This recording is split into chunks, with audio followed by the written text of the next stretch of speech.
Hello everyone and welcome back to our channel. We are Millennial Mom. If you don't know who is who, I'm Millennial. This is Mom.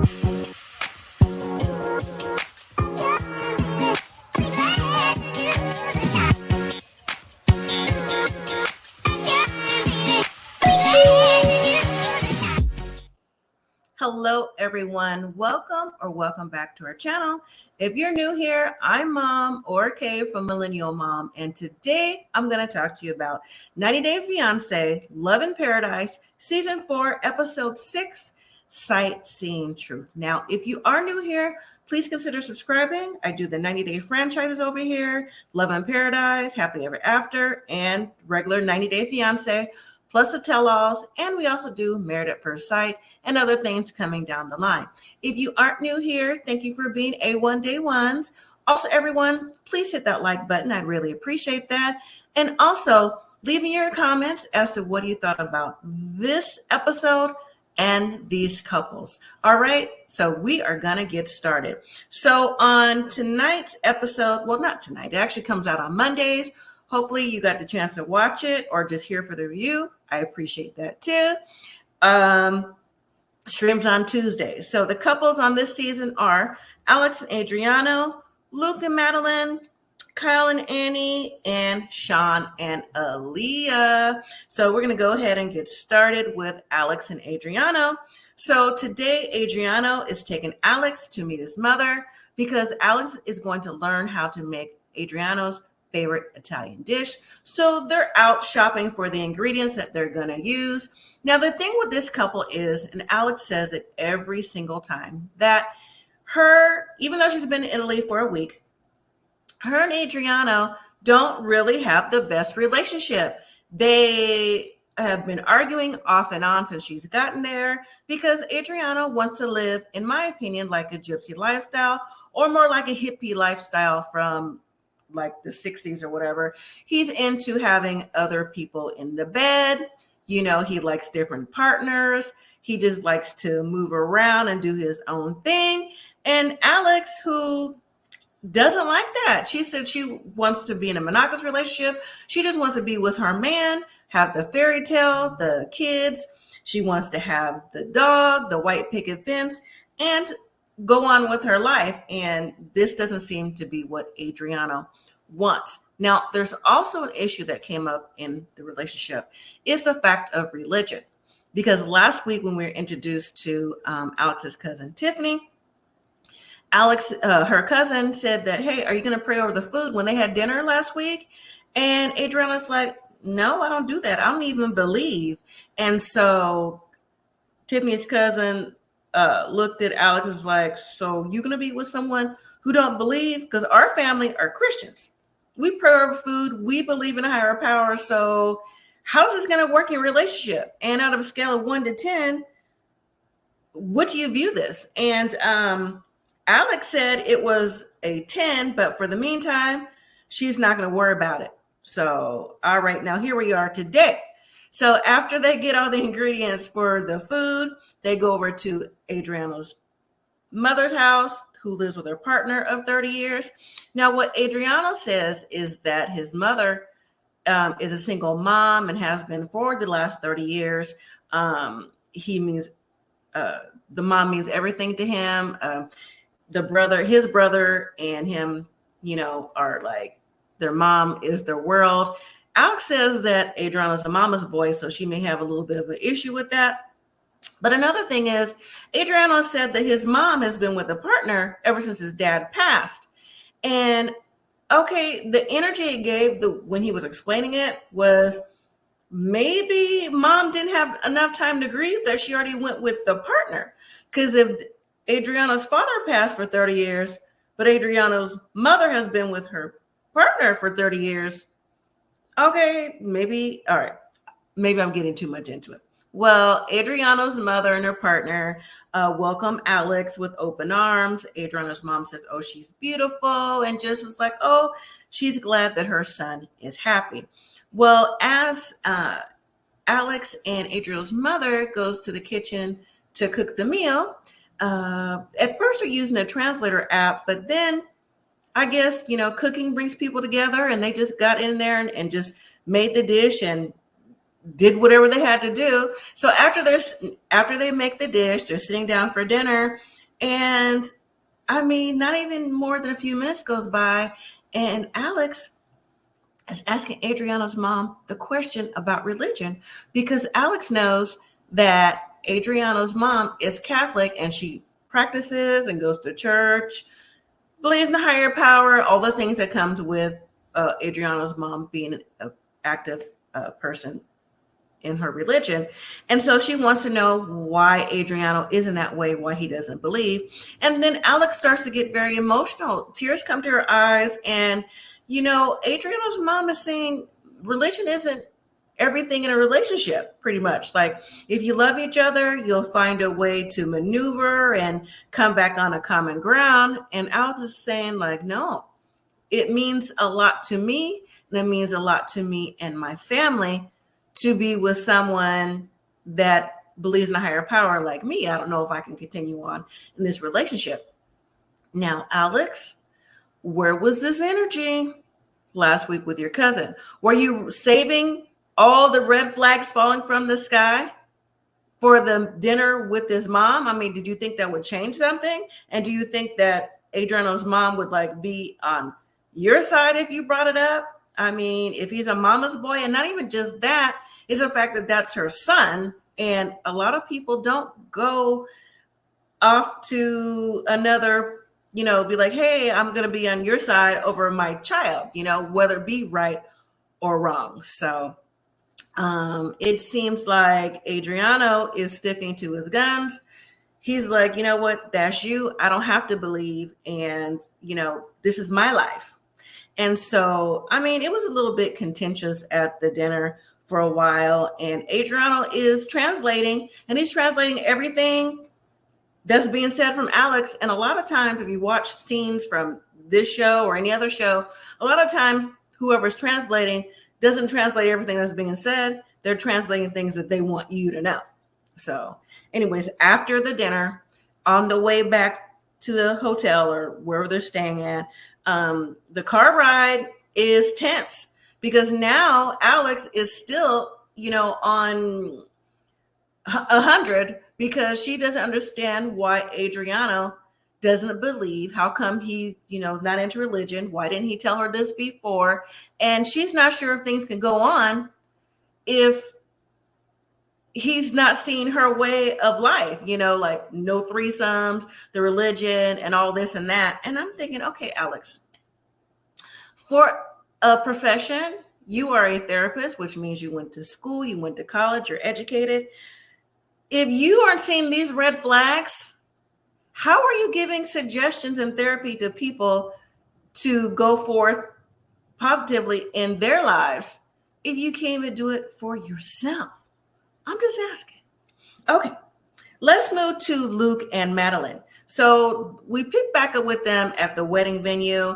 And last week I was saying, why is Luke and Madeline even going to look at a wedding venue since Madeline knows Luke doesn't have the money? I have to say it like that because that's how Madeline says it, like that. But Luke explained that he wanted to look at wedding venues anyway, just to make Madeline happy. I mean, make her happy when? Because if you don't have the cash, you're not getting married anytime soon. So somebody let me know, because that point just went way over my head. Okay. So once they look at the wedding venue, they sit down. Luke brings up a prenup. And Madeline is not here for a prenup. She's like, why? You don't trust me? What do you mean a prenup? You don't trust me? So Luke said, no, it's not about that. I just don't want to lose what I already have when we get married. I want to make sure that you love me for me and not love me for what I can bring to the table. Luke, come on now. She's 19 years old. You're 30. You've already set her up with a house. You already set her up with cosmetic surgery. You already set her up with a beauty salon. There's beauty with the BEAUTE. And you send her money to live. So why wouldn't she think that she's not a sugar baby? Because that's exactly what she is. And you haven't, not told her otherwise because you said you want to make her happy. I don't see anything wrong with making her happy, but setting her up when she knows she doesn't have to do anything, and then to tell her, oh, I don't have a job anymore, I live in my mom's basement, we have to, pull things back in. She don't understand that. Okay, even if you gave her an allowance, she don't understand it because she's used to spending your cash, and you haven't said anything up until the whole week that you've been in Colombia. So, anyways, Madeline gets upset and she walks off.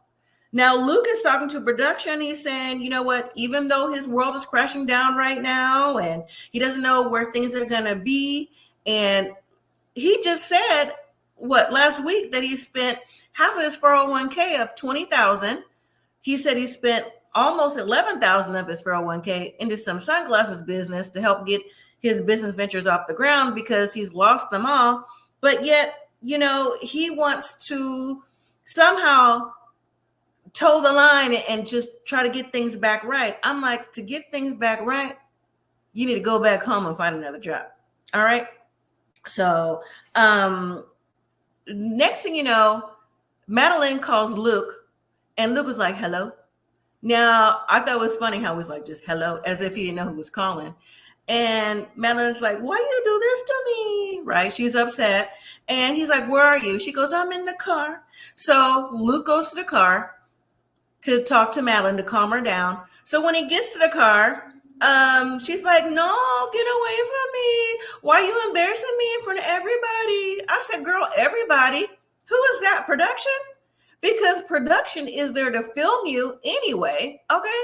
And to be in your business, positive or not. So who is everybody? But anyway, Luke and Madeleine, listen, Luke's got a lot of explaining to do to Madeleine, a lot of things to work out, because he keeps saying he wants to make her happy, but being happy and not having money don't go hand in hand as far as Madeleine's concerned. So when we see Luke and Madeleine again, Luke is actually at the apartment that he has for Madeleine. And Luke is saying that, his only investment property, the only thing he's got going for him is the apartment and the apartment that he has for the tourists for the Airbnb. So, which will generate a little bit of cash. And I'm like, you know what? You need to sell the apartment for the tourists to at least get a little bit of money back. And if Madeleine needs somewhere to stay, keep this one while you can or downsize. Well, Madeleine, Luke said, has stayed at her grandmother's house. Now, last week we saw her grandmother and her aunt Paola upset with Luke because, listen, they've been engaged a long time and Luke hadn't put a wedding date on it set, or a wedding date. What am I trying to say? He hadn't set a wedding date, excuse me. And they want to know when they get married. Okay. And grandma and auntie was like, if he hurts her, we coming for you. So, and I'm like, okay, so she went to her grandmother's house, and you don't think that she didn't say nothing to them about you don't have no cash? Please. I'm sure she let that cat out the bag. Well, when Madeleine comes in the apartment, Luke is telling her, I'm sorry, I just want to put everything on the table. I trust you. You're going to be my girl for life, but, I need to do this for right now. And so whatever Luke said to her to make her feel better, it did temporarily, and we'll see how long that lasts. Spoiler alert. I read in In Touch Weekly that those sunglasses that Luke said that he had, that venture, already went belly up. So that's another 10,000 wow down the drain. Okay, let's move to Kyle and Annie. Really quick about them. Annie has a friend visiting her from Germany, and Annie's telling her friend the same thing that she's been saying to Kyle this whole time. I don't trust you. I don't know why you won't stop those donations. Not just donations, the donations to women and families in the personal nature. You're my boyfriend. I don't understand why you can't stop. I love you. If you want to move forward, that's what you need to do. Annie's friend in confessional said that, Annie loves hard. She's will go hard for any man that she's with. She's emotional. She's strong-willed, and maybe she'll figure it out, but this is not something that she would do. And girl, I wouldn't either. But when we see Kyle took himself to a healthcare facility to get him a checkup. Okay. He said he wanted to get his blood work done to make sure he didn't have nothing so that it will make Annie feel good about the relationship. Kyle, okay, listen, you should begin to check up every 30 to 60 days anyway, okay? From not just A to Z, but from H to the V, okay? Because you have donated many times. Before the show, it was what, up to 50 kids, and now you're up to 70 kids with what, at least 10 on the way? And you just had donations in person to 2 women in Australia and somewhere else before you came to see Annie? Oh no, You need way more than that. But listen, if Kyle thinks this is going to be okay to build a bridge for Annie, then you do that. I mean, you got to start somewhere. You need to know what your status is, Kyle. Okay, so yeah. I mean, we'll have to see how this goes. If Annie is going to be like, oh, Kyle, because Annie talks, as if she don't have the good sense that it sounds like she have anyways. Oh, you did this for me. I can hear her saying that, because Annie seemed like she's real desperate for a boyfriend, and I don't understand why. And I was going to say, don't understand why would Kyle? Okay, definitely gives a certain creep squad factor, but that's just me. Okay. All right, finally, Shawn and Alliya. Alliya, formerly known as Douglas. Today is Alliya's 25th birthday party. Shawn has already left the hotel to get the venue put together. And he's got a little slideshow going. He's got his outfit. And guess what? Shawn says a big, big surprise that he's going to pop the question. Not really a surprise, but if Shawn thinks so, okay. But here's the thing with me. Shawn is a little bit wishy-washy, okay?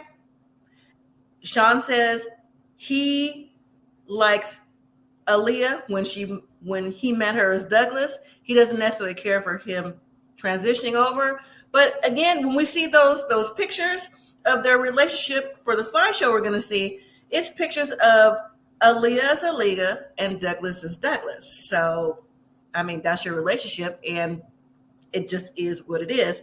I need Shawn to figure out what he really wants. For Shawn to be 61 and Alliya to be 25, he should know by now. Shawn has said he's dated men and women and was even married and divorced a woman. So since Alliya's transitioning, this just happens to be what it is. Well, when we see Alliya, she's on her way to her mother's house in confessional.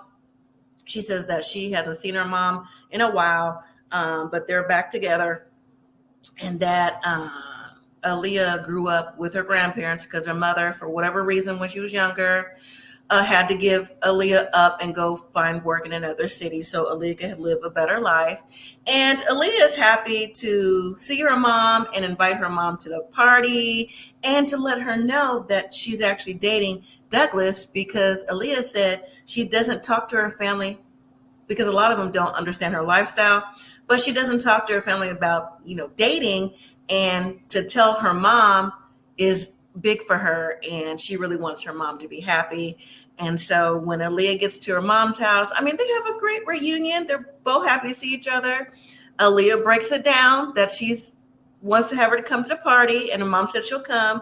And then she's like, well, it's being thrown up by my boyfriend of 3 years, Douglas, and I want you to meet him. And the way Alliya's talking, her smile on her face just lit up the room. So that was good for them. Now, moving to the party, Alliya's there, Shauna's there. The people who we saw at last week's episode around the bonfire was there.